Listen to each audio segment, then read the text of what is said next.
நாளுக்கு நாள் அதிகரித்து வரும் தேர்தல் முறைப்பாடுகள். ஜனாதிபதி தேர்தல் ஆதரவு நிலைப்பாட்டால் உடைந்தது தமிழரசு கட்சி. இலங்கை மத்திய வங்கியின் விசேட அறிவித்தல். இலங்கை அணிக்கு எதிரான டெஸ்ட் தொடரை வெற்றி கொண்ட இங்கிலாந்து.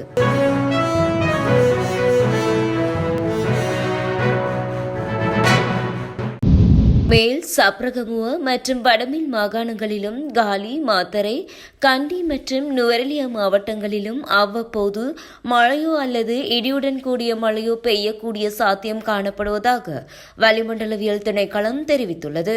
மேல் மற்றும் சப்ரகமுவ மாகாணங்களிலும் மற்றும் மாத்தறை மாவட்டத்திலும் சில பகுதிகளில் 100 மில்லிமீட்டருக்கு அதிகளவான கனமழை பெய்யக்கூடும் என அந்த திணைக்களம் குறிப்பிட்டுள்ளது.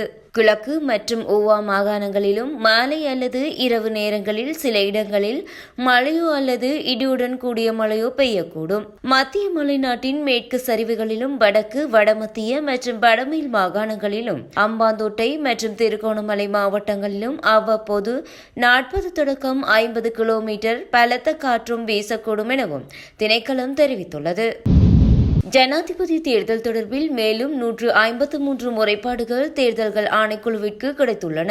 நேற்று முன்தினம் இந்த முறைப்பாடுகள் கிடைக்கப்பெற்றதாக தேர்தல்கள் ஆணைக்குழு தெரிவித்துள்ளது. வன்முறைகள் தொடர்பான 2 முறைப்பாடுகளும் தேர்தல் சட்டமீறல்கள் தொடர்பான 150 முறைப்பாடுகளும் மற்றும் ஒரு முறைப்பாடும் பதிவாகியுள்ளதாக தெரிவிக்கப்பட்டுள்ளது. அதன்படி கடந்த ஜூலை மாதம் 31ஆம் திகதி முதல் நேற்று வரையான ஒரு மாத காலப்பகுதிக்குள் தேர்தல்கள் ஆணைக்குழுவிற்கு கிடைக்கப்பெற்றுள்ள முறைப்பாடுகளின் எண்ணிக்கை 1745 அதிகரித்துள்ளது. இலங்கை தமிழரசு கட்சி நடைபெறவிருக்கும் ஜனாதிபதி தேர்தலில் ஐக்கிய மக்கள் சக்தியின் ஜனாதிபதி வேட்பாளர் சஜித் பிரேமதாசவுக்கு ஆதரவு வழங்குவதாக நேற்று அறிவிப்பொன்றை விடுத்திருந்தார்.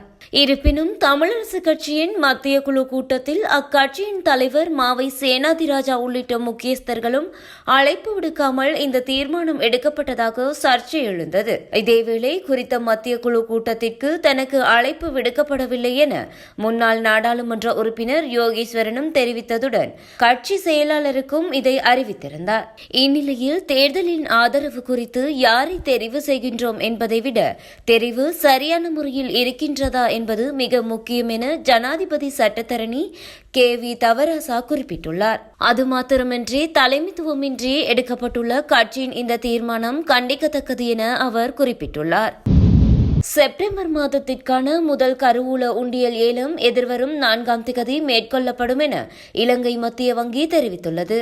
இதன்படி 1,52,000 மில்லியன் ரூபாய் பெறுமதியான திரைசேரி உண்டியல்கள் எதிர்வரும் 4ஆம் திகதி ஏல விற்பனையினூடாக வழங்கப்பட உள்ளது. இதன்படி 91 நாட்களில் முதிர்வடையும் 70,000 மில்லியன் ரூபாய் பெறுமதியான திரைசேரி உண்டியல்களும் 182 நாட்களில் முதிர்வடையும் 62,000 மில்லியன் ரூபாய் உண்டியல்களும் வழங்கப்பட உள்ளன.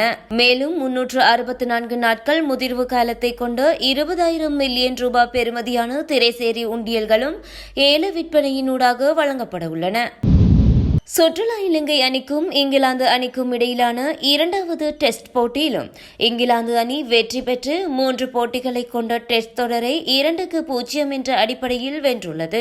லோர்ட்ஸ் மைதானத்தில் நடைபெற்ற இந்த போட்டியில் முதலில் துடுப்பாடிய இங்கிலாந்து அணி முதல் இன்னிங்ஸில் 427 ஓட்டங்களையும் 2வது இன்னிங்ஸில் 251 ஓட்டங்களையும் பெற்றது.